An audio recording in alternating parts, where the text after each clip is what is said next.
prácticas hay de producción de memoria o de configuración de archivos en la facultad? Bueno, muchas gracias por la invitación, María Luisa. Creo que hay varios aspectos que son importantes y una reflexión. Vamos a empezar por la reflexión. Las universidades importantes en el mundo tienen en las bibliotecas, los museos, los archivos, el corazón del funcionamiento, tanto de su memoria institucional como de su acervo para investigar, para producir conocimiento. Así que, en vista de este horizonte, es como desarrollamos algunas líneas de acción tendiente a mejorar la preservación y la puesta en valor de los museos, los centros de documentación, los archivos de nuestra facultad. En primer lugar, desde el punto de vista institucional. Esto significa generar instancias de discusión y de organización vinculados a los archivos. La creación por el Consejo Directivo del Archivo General para la memoria y la preservación de la documentación histórica y del presente de nuestra facultad, como la creación de programas vinculados a la preservación documental, la política vinculada a la editorial, de edición de producción históricas vinculadas a las reflexiones sobre nuestra historia como facultad. La cuestión administrativa también ha sido parte de esta iniciativa, vinculadas a las políticas de digitalización. Hay que decir que como parte de estas políticas el Instituto Adolfo Prieto creó un laboratorio que es el ILAB, que permite toda la secuencia documental, desde la preservación hasta la digitalización de ese material. Y también desde el punto de vista académico, porque bueno, no hay que perder de vista que nuestra institución como leitmotiv tiene la producción de conocimientos.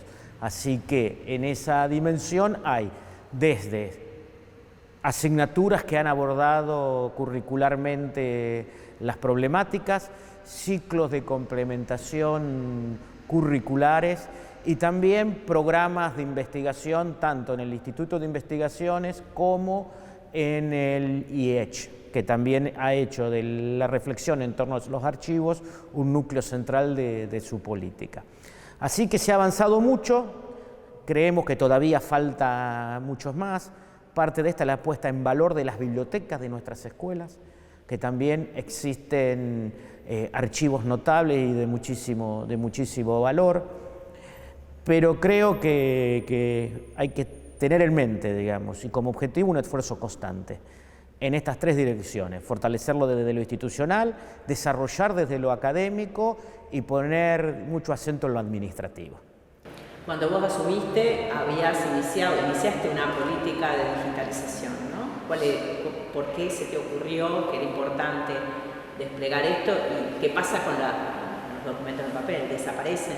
La política de digitalización está atada a las nuevas modalidades tecnológicas que permiten llevarlo adelante. Hay una política también de la universidad vinculando a reducir el caudal de papel usado por las instituciones, teniendo en cuenta una política de sustentabilidad, pero obviamente no convive con el uso del papel. Sabemos que los soportes digitales o vinculados a las nuevas tecnologías tienen una durabilidad acotada en el tiempo y el papel permite una preservación mayor. Pero bueno, conviven las dos políticas. Uno coincide con una política de sustentabilidad, que es usar menos papel, pero también sabemos que para la preservación documental es un material noble. Digamos que hay una política híbrida. Es una política híbrida. Es una política impulsada por la facultad, con su agenda institucional, pero también desde la universidad con sus compromisos institucionales. Perfecto. Violeta, muchas gracias por estar con nosotros. Queríamos preguntarte, por un lado, ¿qué tipo de políticas de construcción de archivos de memoria hay en cuanto al posgrado? Bueno, una cuestión fundamental es que todas las tesis y trabajos finales tienen políticas de guardado. Sí. Históricamente es la Biblioteca Central, cuando son en papel, ahora algunas son en papel, por distintas cuestiones que el jurado las pide o que el mismo estudiante quiere que sea en papel, pero hay mucha digitalización, entre otras cosas también por los costos. Y lo que sí la universidad ha puesto en marcha hace un tiempo y estamos trabajando con eso es el repositorio hipermedial de la universidad, en donde se van subiendo las tesis y los trabajos finales. Ese es un trabajo que coordinamos desde la dirección de posgrado porque bueno, lo tienen que hacer las carreras, requiere un fichaje previo, pero lo estamos haciendo. Otra cuestión tiene que ver con el archivo alumnado. Alumnado tiene un archivo en papel de toda la historia académica de estudiantes que hoy en día también está, que sigue manteniéndose en papel, pero que también está resguardado por los distintos trámites digitales que se hacen ahora, como el Sudoku, el Guaraní, que también el alumnado de posgrado tiene el Guaraní 3. ¿Y las resoluciones, por ejemplo, de las comisiones? Las resoluciones ahora vienen escaneadas, pero todavía son en papel, firmadas y escaneadas. Y eso también se guarda entre alumnado de posgrado, en el archivo alumnado de posgrado, y también en el archivo de despacho de la facultad.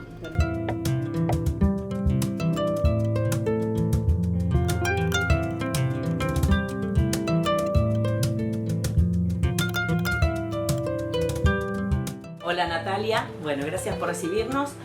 Queríamos preguntarte, bueno, ¿qué tipo de materiales tienen ustedes acá en la mesa de entrada y cómo se generan? Bien, nosotros en mesa de entrada lo que nos ocupamos es toda la parte de expedientes. Llegan notas desde los alumnos, profesores, otras oficinas, dependencias fuera de la facultad también, y de esas notas se generan expedientes que luego tienen recorridos administrativos ya fijados en la mayoría de los trámites, que siempre terminan en un archivo.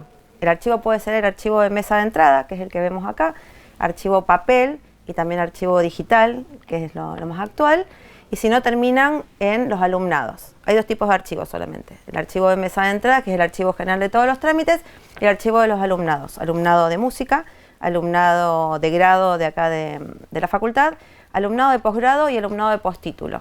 Si es de alumnos, termina sí o sí en alumnados, y el resto de los expedientes termina en este archivo que está en la mesa de entradas. Así que como se genera es nota presentada por mesa y después termina en un archivo, pero siempre cumpliendo con todos los requisitos, y tiene que pasar previamente por la Secretaría Administrativa, que es la que ordena el archivo. Cada dependencia puede, no ordena el archivo, sino que sugiere su archivo hasta que pasa por la Secretaría Administrativa, quien es que lo ordena, si no, no se puede archivar. ¿Qué pasa ahora con el cambio del soporte? ¿Cómo se construye el archivo a partir de ese cambio de materialidad? ¿Cómo notan ustedes qué pasa en mesa de entrada con ese cambio? Bien, a partir del 2022, primero durante la cuarentena se genera un híbrido en que parte del material empieza a ser digital dentro de lo que era un sistema que era absolutamente en papel, en el sistema que se llamaba UEMES. Parte de la documentación empieza a ser digital por el hecho de que no se podía presentar la gente en mesa de entradas personalmente. Se empiezan a enviar las documentaciones por mail, y con esas documentaciones enviadas por mail se hace un cambio dentro del sistema en el que se puede empezar a anexar ordenanzas, resoluciones, documentación enviada por los alumnos, por ejemplo. Se empieza a anexar en PDF en este sistema y empieza a quedar parte papel y parte en sistema digital. Eso, bueno, es archivado igualmente y después se imprime y se pone en papel y está archivado todo en forma de papel. Pero de ahí se empieza a construir a nivel nacional, ya dependiendo de Buenos Aires, un sistema nuevo llamado Sudoku. Este sistema es absolutamente digital, todo se presenta por mail en formato PDF sí o sí, y hace un recorrido en este momento más corto. ¿Qué pasa? Al darnos cuenta por sistema digital que por muchas oficinas pasaba y no hacía falta, era como cuestión de sellos, de vistos, se agiliza muchísimo el sistema por ser más rápido. En un mismo día puede pasar, por ejemplo, por 3 dependencias. Antes había que ir a buscarlo a una oficina, había que pasar el tema de cuándo estaba abierta. Ahora directamente se pasa de manera digital. Son trámites más cortos y se hace el archivo directamente dentro del sistema. Se respeta lo mismo, que los alumnos quedan en los alumnados y todo el resto de los expedientes lo vamos a archivar nosotros, pero se acortan los plazos y se acortan los pasos. Desde acá, desde Mesa de Entradas, hicimos un instructivo que repartimos por todas las escuelas y todas las demás oficinas, en el cual hacemos que estos pasos sean ya hechos de una manera formal. Tenemos que no haya pasos de más y mucho más cortos. Sobre todo en el tema de los diplomas. El tema de los diplomas ahora tiene plazos que antes podía ser 1 año para la entrega de un diploma, después se acortó a 6 meses y ahora estamos tratando de que sean en 3 meses, porque eso queda sí o sí archivado en el alumnado. Pero el sistema digital hace que todo sea más corto, más exacto y que pueda estar medido. Así sería es menos dificultoso. Tenemos menos trabajo de ventanilla, por supuesto, porque todo llega por mail. Ya la gente no acude a Mesa de Entradas con papel, quedan, creo que, concursos y carrera docente solamente en formato papel, el resto ya es todo digital. ¿Qué expediente buscábamos? El 43074. ¿011? Sí.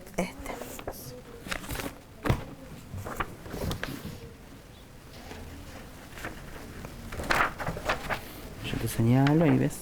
Esto era. ¿Por qué Mesa de Entrada es el origen del archivo de la facultad?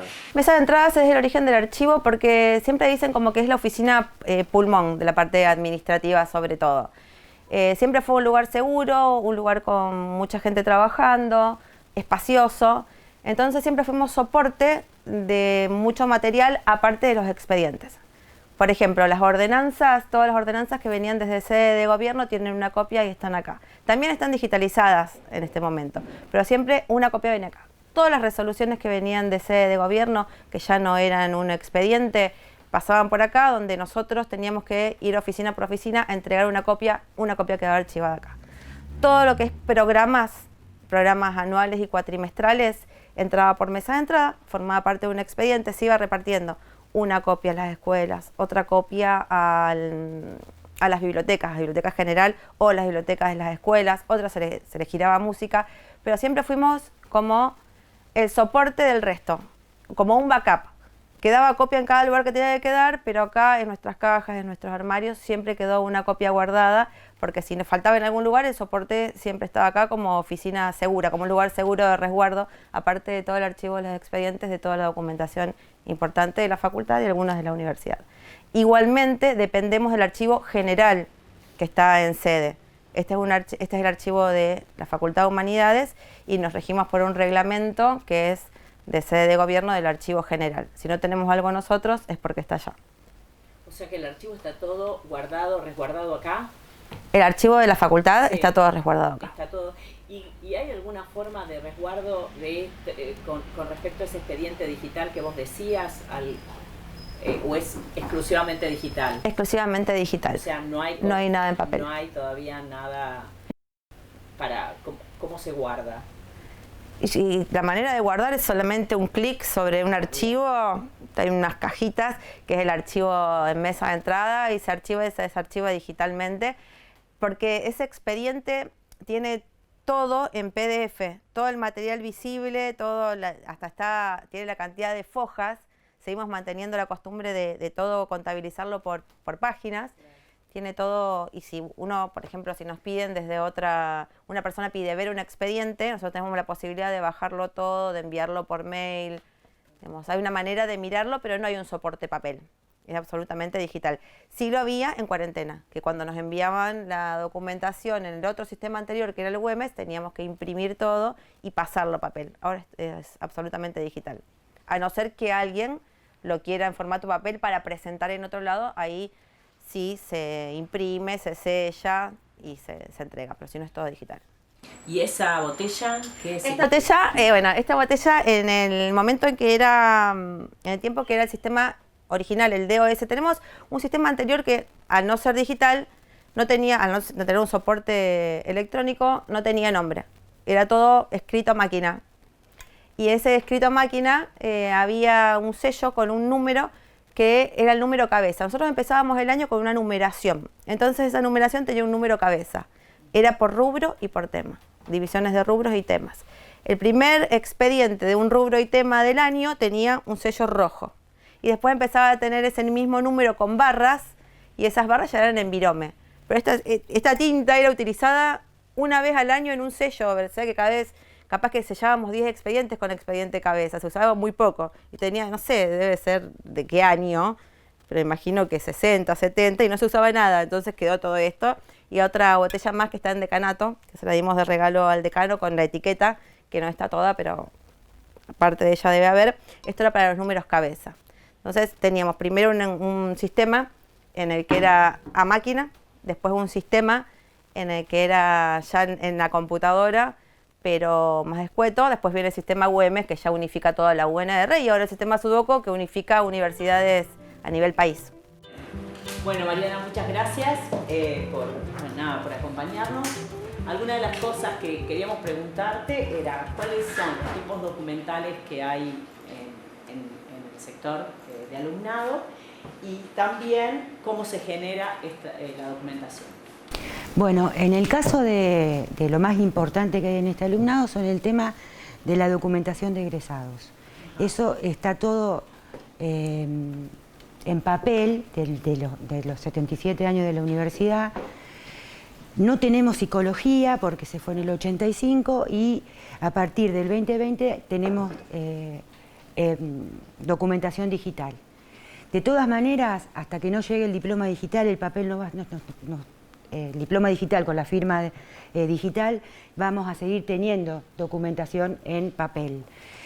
La otra cosa que nos importa a nosotros es el tema del registro de actas que están las notas de los alumnos.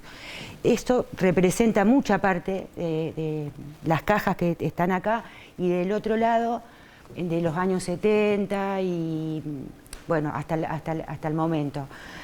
No se puede digitalizar porque serán como 100.000 actas y sacamos una resolución de canal para que para que el docente no tenga que venir hasta que venga la firma digital, todo lo firma el secretario académico. Entonces, todo esto nuevo, acá están las actas de regulares, ahí están las actas de exámenes, vamos cambiando a medida de la necesidad. Tenemos sistema nuevo de informatización de datos, tenemos manual de procedimiento del 21 que tenemos que actualizar porque ahora vamos foliando de distintas formas hasta que llegue un momento en que todas esas actas no se impriman y se mandan en una nube y después de ahí podemos hacer el control de egreso a partir de esa nube sin digitalización, de lo que viene de ahora para adelante. Y después, ¿qué pasa con el resguardo del material con este cambio de soporte? ¿Cómo influye el cambio de soporte y qué pasa con las formas de resguardar el material? Bueno, el resguardo no nos queda otra que hacerlo, o sea, que quede el papel todavía. Estamos pensando en una bóveda donde esté todo subido a una drive o utilizar algún espacio de la facultad para que estos archivos, como me contaba mi compañera, después si quieren la pueden entrevistar a ella también, que me parece que... Porque esos papeles que son pasivos, o sea, son alumnos que alguna vez pasaron por la universidad, no están bien resguardados en este sitio, porque no tienen condiciones de temperatura, de humedad, ¿qué más? De espacio, nos falta espacio, porque toda esta parte están los pasivos que no llegamos a llevar arriba, pero también están los egresados de título intermedio, que es muy probable que el título intermedio vuelva a la facultad en algún momento, más con todos estos nuevos programas como el regresar, y quieran terminar sus egresos. Entonces, eso nos llevaría 3 o 4 de estos archiveros, que elegiríamos los más lindos, para guardar esa documentación que no dejan de ser egresados nuestros alumnos. Y todo lo otro se guardaría en algún otro lugar, así tenemos más espacio para sí resguardar. Esa también es la idea, mucho mejor lo que realmente nos importa, que es el papel del ingreso, del egresado de grado y de las actas de cursada vieja, porque esto muy probable que el año que viene ya con la llegada de la firma digital podamos tener esta posibilidad de mandar todo a una nube y no imprimir más nada. Además, pertenecemos al programa de despapelización total, Entonces, y nos pide financiera, nos pide todo el mundo que no usemos más papel. Por el momento no tenemos, digamos, la documentación respaldatoria ni el lugar para poder hacerlo, pero estamos en eso, digamos, estamos trabajando en eso. Nosotros trabajamos con calidad de las normas ISO 9001 y bueno, estamos viendo de mandar toda una nube para no backupear permanentemente las computadoras y no perder horas de trabajo en ese caso. Entonces, bueno, nos comunicamos con todas las áreas informáticas y académicas, trabajamos en equipo con consejo directivo para que también la resolución del diploma se haga por Guaraní 3 y sea inmediata. Entonces bajamos un mes en cuanto al tiempo que entregamos el diploma a la persona. ¿Y qué tipos documentales son los que hay? ¿Notas? ¿Qué tipos documentales se encuentran?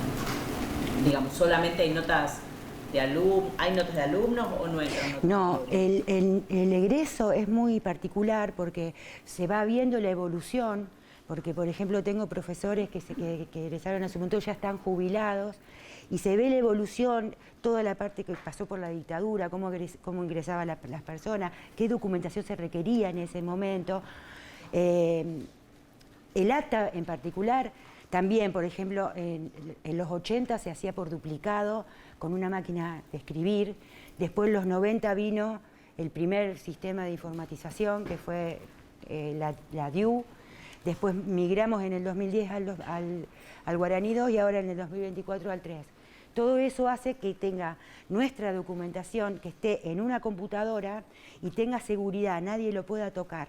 De hecho, hasta la legalización a nivel nacional que viene del Ministerio, tiene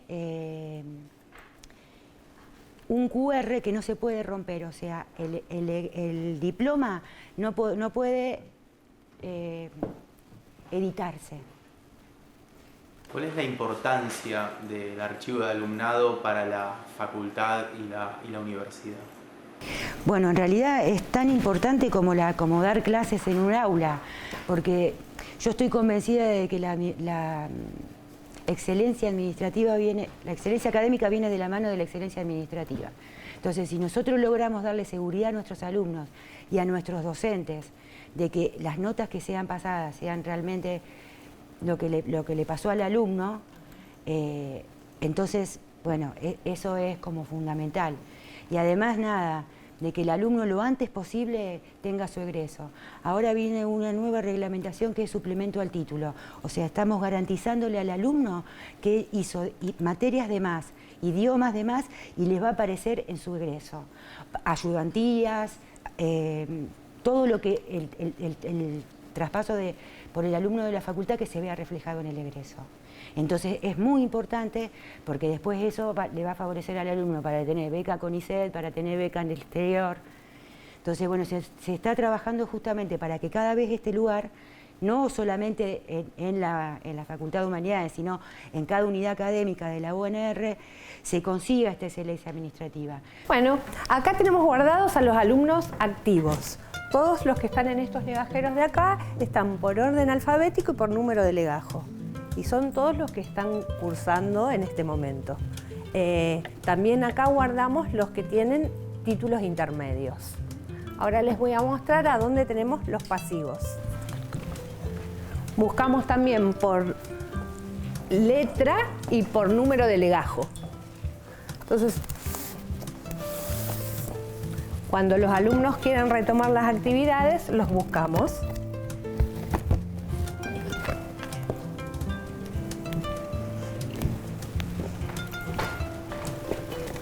Y acá están archivados todos los alumnos que pasaron por esta institución y que en algún momento dejaron sus estudios. Acá la gente es muy propensa a volver, suspender por un par de años, que pasan a parte de inactivos y después retoman, se los busca y se pasan nuevamente a activos. En esta parte de acá están guardadas las actas y la forma de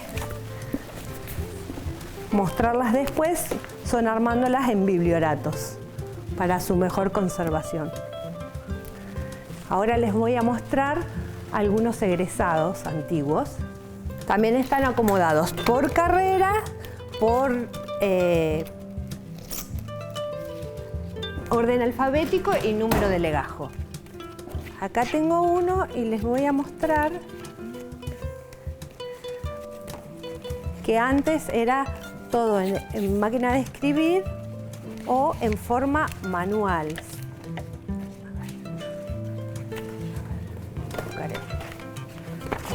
Se llenaban fichitas.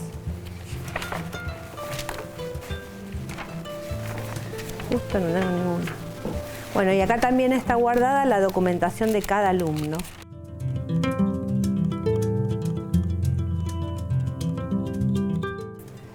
Funcionaba la UNL, no era todavía UNR, y los alumnos se registraban en estos biblioratos, alumno por alumno, y sus actividades. Todas las materias que cursaban, sus notas, era un registro en vez de actas, como personalizado, que incluía el año, las materias, las notas. Sofía, muchas gracias por acompañarnos. Te queríamos hacer algunas preguntitas que están relacionadas con, bueno, con este centro de documentación. Entonces, las preguntas son, por un lado, ¿qué tipo de materiales documentales tienen? ¿Se están haciendo algún trabajo de catalogación o recatalogación? ¿Y qué tipo de soporte o materialidad, bueno, nos podemos topar? Bien. Aquí. Bueno, en principio muchísimas gracias a ustedes por hacer visible este espacio. El Centro de Documentación e Información César Torriglia resguarda diferentes colecciones que tienen diversos orígenes. En cuanto a la materialidad, sí, es en mayoría papel, aunque tenemos una importante colección de microfichas y microfilms. Un poco de historia acerca del Centro de Documentación. Bueno, se inicia con la donación del archivo, lo que conocemos generalmente como vulgarmente como Archivo Torriglia, en el año 1966 por el agrimensor César Torriglia, con modalidad subcondiciones, ¿no? A partir de allí empiezan los, digamos, intentos de descripción porque en realidad del archivo, porque en realidad es la condición que pone Torriglia para su donación definitiva, que finalmente se concreta con el inventario que hizo Carmelo Busanich en el 73.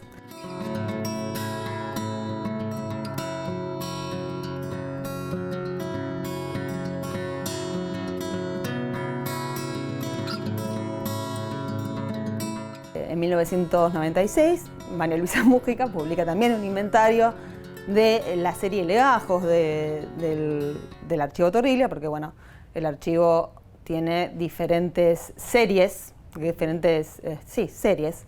Fondos documentales, ¿no? Sí, el archivo en realidad es una colección y tiene diferentes series. La mapoteca, lo que nosotros llamamos además la serie de legajos, y los libros de asiento, que bueno, reúnen en realidad extractos de escritura, mensuras y bueno, extractos de documentos que en su mayoría se han perdido como originales. Si bien esos son transcripciones, ¿no? Y a partir de 2001 lo que se hizo es generar una base de datos computarizada con el sistema Winisis, que si bien viene en la bibliotecología, nos ha servido para hacer una descripción que luego fuera recuperable para los usuarios. Lo que nos proponemos ahora es no recatalogar, pero sí pasar esa base de datos a un sistema que responda a los estándares archivísticos internacionales, como es Atom. Esto es inminente, digamos. Estamos trabajando con un programa de ayudantías que estamos continuando con la catalogación en miras de adaptar ese sistema, el Winisis, a los estándares de Atom, para continuar luego con la descripción y que además permita un contexto, digamos, computarizado y acceso remoto a la base de datos. Nos interesa también conocer cómo se resguarda el material que tiene el centro y a su vez qué tipos de usuarios notan que acceden a esa materialidad. Bien, en ese sentido lo que la mayor, digamos, meta del centro de documentación es hacer accesibles, que no es lo mismo que estén disponibles los materiales, ¿no? Totalmente. Nosotros lo que estamos tratando es de ser accesibles, y eso no solo tiene que ver con la conservación, sino básicamente con la descripción, digamos, el nivel descriptivo hace que se conforme el archivo. El tipo de usuarios que nosotros tenemos, en su mayoría vienen de la facultad y mayormente de la carrera de historia, sean docentes, investigadores o estudiantes avanzados. Y sus objetivos son investigaciones académicas. También tenemos porción de la escuela de egresados y estudiantes avanzados de la carrera de antropología, particularmente de la orientación en arqueología, digamos que lo usan como disciplina auxiliar para el tipo de, digamos, de investigaciones. Bueno, tuvimos gente que hace de historia regional, historia lagunar, consultas también cuando se estaba haciendo las excavaciones para localizar la ubicación del Fuerte Santi Espíritu. Pero también tenemos gente de carreras como la arquitectura y en su mayoría todas las investigaciones, sean particulares o académicas, orientadas a la historia regional. O por obvias razones, ¿no? Porque el archivo está mayormente, si bien tiene de otras regiones, su gran foco es sobre el sur de Rosario y norte de la provincia de sur de la provincia de Santa Fe, norte de la provincia de Buenos Aires, algo de Entre Ríos, algo de Cuyo y demás. Todo depende, bueno. De Agrimensura muy pocos. En cuanto a los proyectos de digitalización, justamente hemos tenido varios intentos de digitalización con diferentes mecanismos, microfilmación, bueno, eso es muy, muy oneroso, digamos, de hacer. Lo que pasa es que algunos de los planos, sobre todo, tienen dimensiones que no hay forma de digitalizarlo de otra manera, no entran por ningún escáner, digamos. Acá las chicas, las responsables, del área de conservación y digitalización generaron un dispositivo como para poder pasar algunos de los planos por el escáner, pero lo cierto es que hay planos que por sus dimensiones realmente no pueden pasar. Y todo esto requiere además de un proceso de conservación previa, ¿no? Porque no podríamos pasarlo, y de catalogación, porque no hay posibilidades de digitalizar, digamos, dentro del proceso de gestión documental. Es lo último, una digitalización. Tenemos que pensar primero en una conservación, luego en una catalogación, digamos, una descripción, y por último, la digitalización. Estas es las fichas que corresponden con el archivo de la facultad, con los dígitos del archivo de la facultad. Esto es un índice onomástico, está por nombre y apellido de los diferentes docentes que han pasado por nuestra casa de estudios. Por ejemplo, tenemos aquí la ficha de Roa Bastos.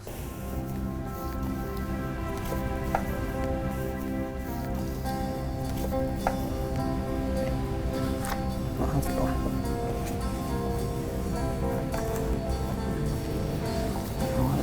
a su lugar.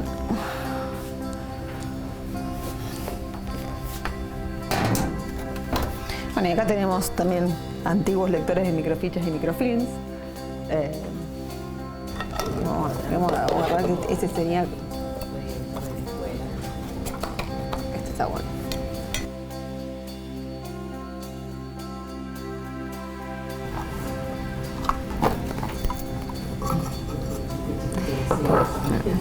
Por eso esto.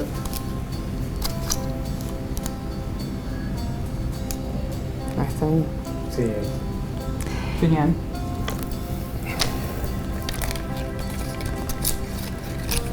¿Y el documento este que estamos viendo? El documento este no forma parte del Centro de Documentación o Inventariado, es un rescate que se hizo en el año 2022, en 2022, que se encontró con los traslados y las reformas que hicieron en la facultad, y es el acta de la fundación de la facultad.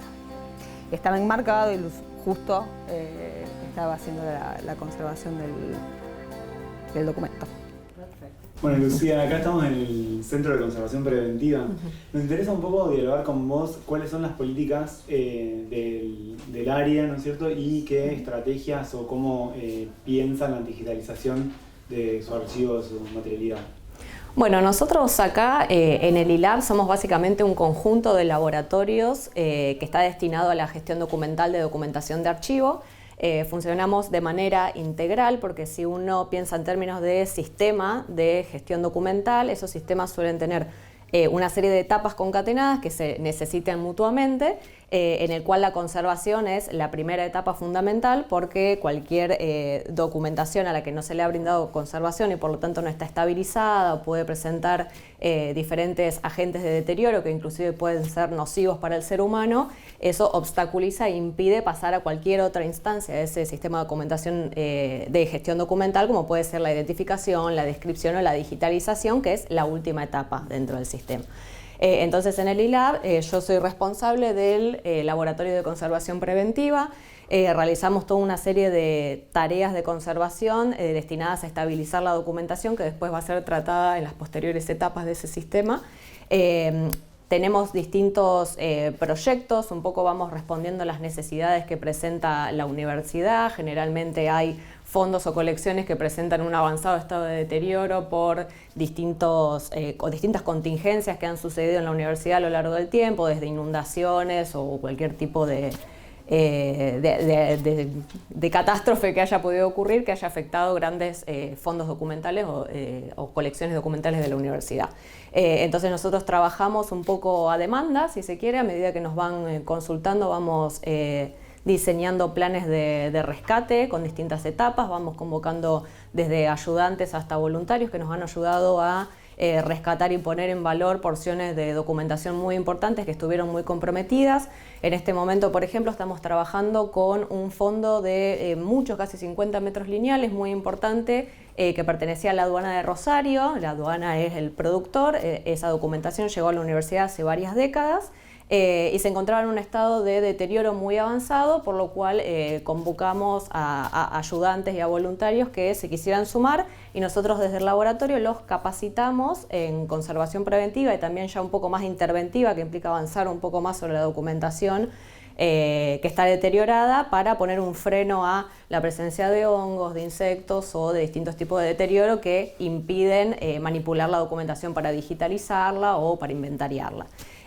Así que en este momento estamos trabajando básicamente con ese gran fondo que, bueno, están los chicos, los ayudantes en este momento trabajando ahí y ya cuando se termine de estabilizar ya pasan a la zona de depósito de reserva y se da lugar a las otras instancias de ese sistema que son identificación, descripción, catalogación, digitalización y puesta en acceso en distintos sistemas de información remotos como Atom u otros sistemas de computación, digamos. Hola Claudia. Hola, ¿qué tal? ¿Cómo estás? Gracias por acompañarnos. Queremos preguntarte algunas cosas. Sí. La primera cuestión tiene que ver con qué tipo de materiales se resguardan y cómo se cataloga hoy y cómo se catalogaba en el pasado. Bueno, el material que tenemos acá es prácticamente específico de las carreras que se cursan en la facultad.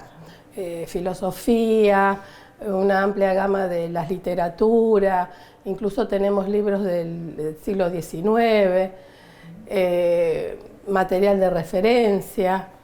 ¿Y cómo se catalogaba antes? Y bueno, antes toda la información bibliográfica se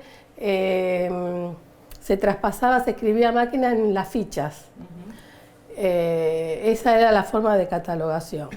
Y en este momento se hace a través de sistemas de gestión bibliotecaria. Estamos trabajando con un programa que se llama Catalys, que se está por cambiar a otro programa más integrado que se llama COA. Ya en varias facultades ya se está haciendo el traspaso de Catalys a COA. ¿Y esos ficheros a los que vos hacías referencia, era solo el fichero o también se hacían catálogos como para difundir lo que hacían o no? No, era solo el fichero, que es este que tenemos acá, que es ficheros de autor y de títulos, Y también teníamos el fichero sistemático, que se hacían tarjetas de materias. Y de esa forma se referenciaba en forma global qué tipo de materia se podía buscar. Literatura, filosofía, antropología. Cómo se catalogaba antes, cómo se hacía el registro de los datos bibliográficos del libro, autor, título y todo el detalle. Y ahora no se hace más así. Eso no se hace más así, se vuelca en el sistema que te contaba Catalis con estos mismos datos. Pero por eso, el sistema decimal se sigue usando. Sí, acá la biblioteca, la clasificación es a través del sistema decimal, CDU. Eso se sigue usando y las reglas de catalogación, bueno, a través de los años van variando. Claro, sí. Obvio. Así que perfecto. Tenemos este sistemita viejo de asentarlo acá y calculamos que a fin de año, principio del año que viene, ya tenemos el otro sistema. Claudia, ¿y con qué usuarios se topan y cómo es los modos de compartir la información y socializar la información? ¿Qué encuentra hoy la biblioteca? Bueno, generalmente la mayoría de los usuarios son alumnos de la facultad, docentes, investigadores, pero también hay público en general.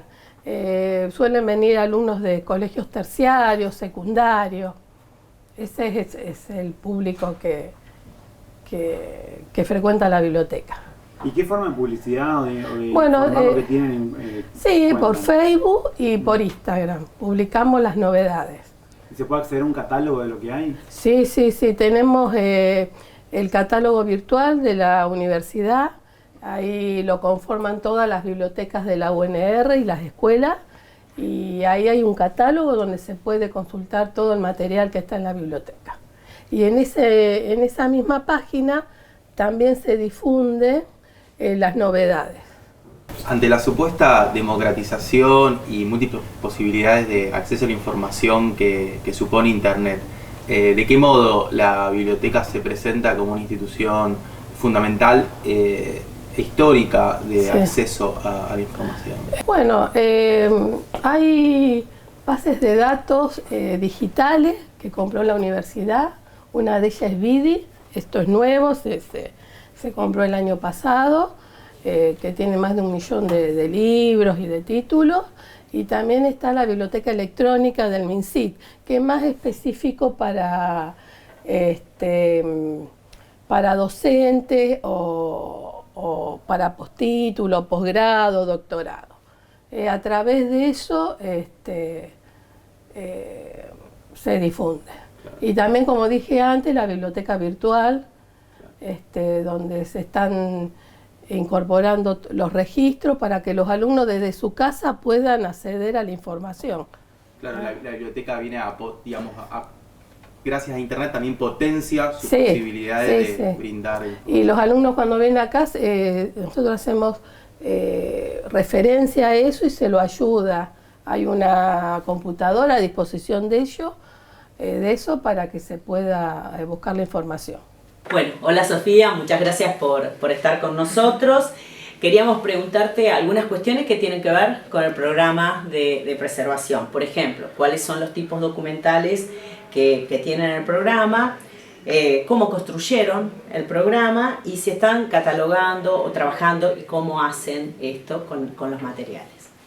Bueno, el programa de preservación documental, cuyo nombre completo es Programa de Preservación Documental, Formación, Extensión e Investigación, la Facultad de Humanidades y Artes, Historia, Memoria y Política. Nació en el año 2016 en el contexto de la conmemoración del 40 aniversario de la última dictadura militar. En ese momento, desde la dirección de la Escuela de Historia, que estaba a cargo de Cristina Viano y de Laura Luciani, se lanzó una convocatoria a realizar algún acto con motivo de esta conmemoración. Y bueno, y allí acudimos un nutrido grupo de estudiantes, graduados y docentes de la carrera de Historia. Y nuestra primera tarea fue la de buscar en las distintas dependencias de la facultad por alguna documentación que diera cuenta de el impacto de la dictadura y más en términos generales del terrorismo de Estado en esta facultad. Eso nos llevó por distintas dependencias. Por ejemplo, la sección alumnado fue muy importante porque allí pudimos localizar algunos legajos de quienes fueran estudiantes y también graduados desaparecidos y asesinados por el terrorismo de Estado. Y bueno, y en esta búsqueda por distintas dependencias, una no docente nos alertó de que existía un cúmulo de cajas y de bolsas de consorcio que contenían documentación alojados en lo que era el sótano de la facultad, en donde también se guardaban elementos de limpieza. Hoy ya el sótano es la parte baja del ascensor en el edificio, en el nodo central. Bueno, entonces este hallazgo de este gran cúmulo de cajas y de bolsas marcó el inicio del programa de preservación documental, porque ya no podíamos dejar pasar que allí existía documentación muy importante que daba cuenta desde el inicio de nuestra facultad en 1947 hasta por lo menos los años 80 o la dictadura, la última dictadura.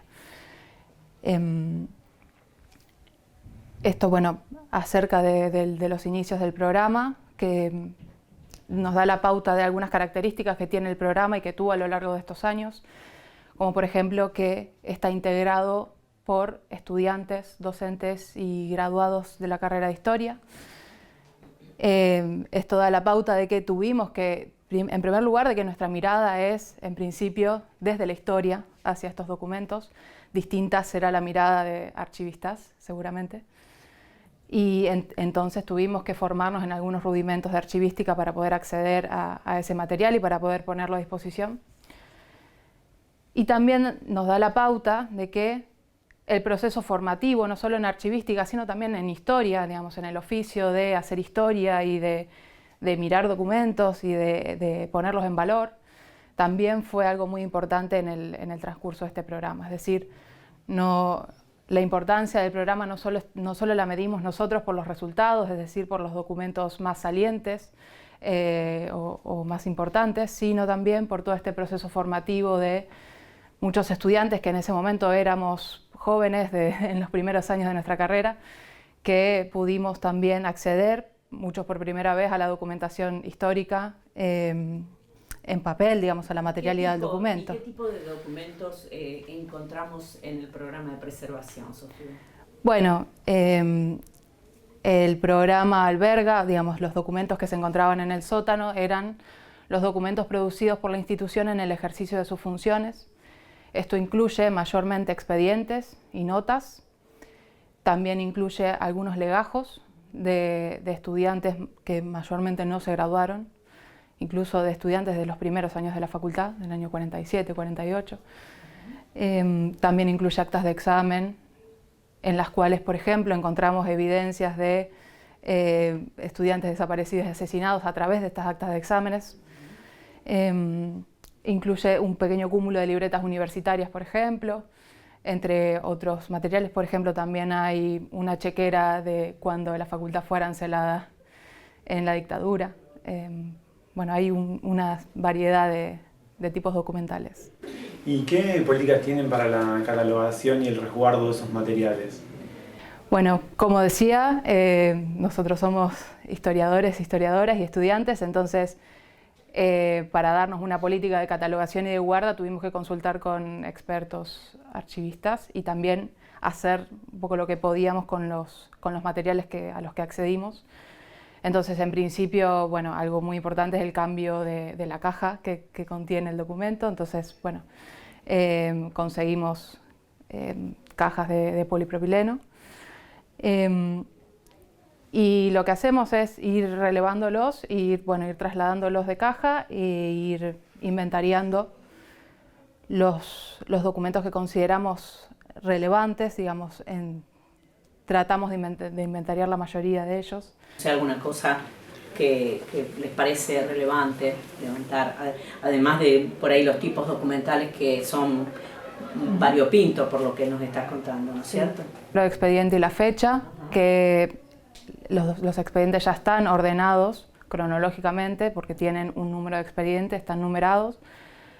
Muchas de esas cajas están ordenadas por número de expediente, otras tantas no están ordenadas, entonces de cualquier manera nosotros respetamos el orden original de de la documentación, excepto en el caso en que estaban en bolsas de consorcio, entonces tuvimos que recuperarlos y poner y crear una nueva numeración de cajas.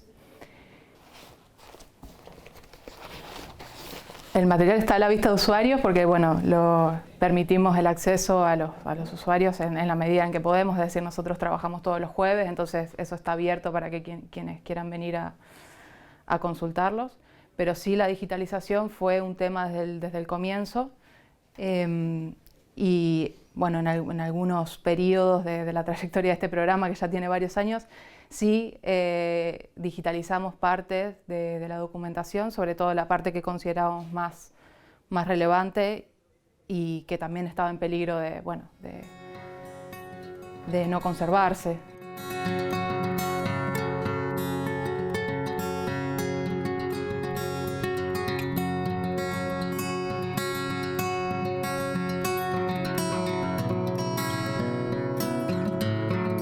Agostina, Nerina, muchas gracias por estar con nosotros. Lo que les queríamos preguntar es que nos cuenten cómo nace este proyecto del Archivo General y un poco la fundamentación de este y eso. En realidad el proyecto surge a raíz del trabajo que nosotras desarrollamos años anteriores en el ILAB, en el IAP ILAB, donde, bueno, Neri estuvo en el laboratorio de digitalización y yo en el laboratorio de gestión documental. Y bueno, desde ahí empezamos un poco a notar la situación de los archivos de la facultad, el estado de deterioro, dispersión de mucha de la documentación. Hicimos un primer trabajo de rescate con todas las series que nosotras consideramos de mayor relevancia, que son las que tienen que ver con las resoluciones de las máximas autoridades de la facultad y de los órganos de gobierno de la facultad, desde su creación en el año 47, que todo ese material estaba alojado en la Secretaría de Asuntos Administrativos. Notamos que faltaban algunos libros que estaban dispersos en otros lugares de la facultad, que tenían hongos, que tenían una serie de cuestiones que necesitaban un trabajo de conservación preventiva y de restauración. Entonces nos dimos a esa labor desde el IAP ILAB y desde ahí empezamos un poco a soñar, que todavía sigue siendo, si bien lo aprobamos por Consejo Directivo, todavía el Archivo General no tiene un espacio físico, es decir, no se ha materializado, pero sí empezamos a llevar adelante todo un relevamiento para que cuando se haga la obra en la Biblioteca Central y esté disponible el espacio para albergar ese archivo, ya tengamos, todo hecho esa primer parte de relevamiento para poder después hacer esa mudanza. Entonces, tenía que ver por un lado con rescatar, con preservar toda esa documentación que a nosotros nos parece muy importante porque además formamos parte de un centro de estudios sobre la historia de la facultad que justamente se dedica a historizar, a recuperar fragmentos de la vida social y política de la facultad. Entonces, todas estas materialidades, toda esta documentación tiene que ver con el trabajo de los historiadores, con el trabajo de los cientistas sociales en general y con la posibilidad de recuperar la historia institucional. Pero además también en el camino nos fuimos dando cuenta que hay documentación que es material de consulta para para el propio personal administrativo de la facultad. Entonces, también tiene un valor no solo para la recuperación de la historia institucional, sino para la propia gestión del día a día de la facultad. Y ahí un poco la necesidad de pensar un proyecto de archivo general, que en principio lo habíamos formulado como archivo histórico, después fue cambiando, se fue transformando el proyecto, y lo que aprobamos en Consejo Directivo tiene que ver con esto, con un archivo general que sea capaz de albergar toda la documentación producida y recibida por la facultad desde su fundación en el 47 hasta un determinado momento que es una decisión arbitraria, si se quiere, la periodización. Bueno, y llevando adelante, retomando lo que dice Agos, estamos llevando adelante un relevo por diferentes áreas de la facultad que producen esta documentación, Y pasamos por alumnado, pasamos también por mesa de entrada, seguimos relevando todo lo que es la documentación que hay en administrativa, Y a partir de ello determinamos la cantidad de metros lineales, las condiciones, la materialidad de estos documentos para también llevar adelante planes de acción para rescatar, para conservar, y para seguir restituyendo y que no se pierda este valioso material, Entonces trabajamos, en este relevo principal y a partir de ello también podemos determinar cuáles van a ser las necesidades de este futuro archivo, ¿Cuántos realmente metros lineales vamos a necesitar? cómo vamos a encarar un proyecto o un proceso de digitalización, sobre qué, cuáles son las necesidades también de cada área, porque a la vez también nos entrevistamos con el personal de cada área de la facultad que contenga documentación. Y también pensar a futuro un proyecto mucho más integral, donde no solamente se contemple este corte arbitrario, que ahora vamos a retomar ese tema, sino también pensarlo también con la documentación que nace digital a un futuro, ¿no? Primero poder ordenar esta cuestión para luego avanzar en un proyecto realmente integral de un archivo general de la Facultad de Humanidades y Artes. Pero justamente nos interesa conocer el fundamento, los fundamentos por los cuales ustedes establecieron la periodización. Entendemos 1947, pero ¿por qué el corte en 1989? Bien, bueno, a nosotros primero nos pareció como muy importante poder recuperar y darle conservación preventiva a los documentos más antiguos, ¿no? Que son aquellos que presentan en muchos casos mayor deterioro.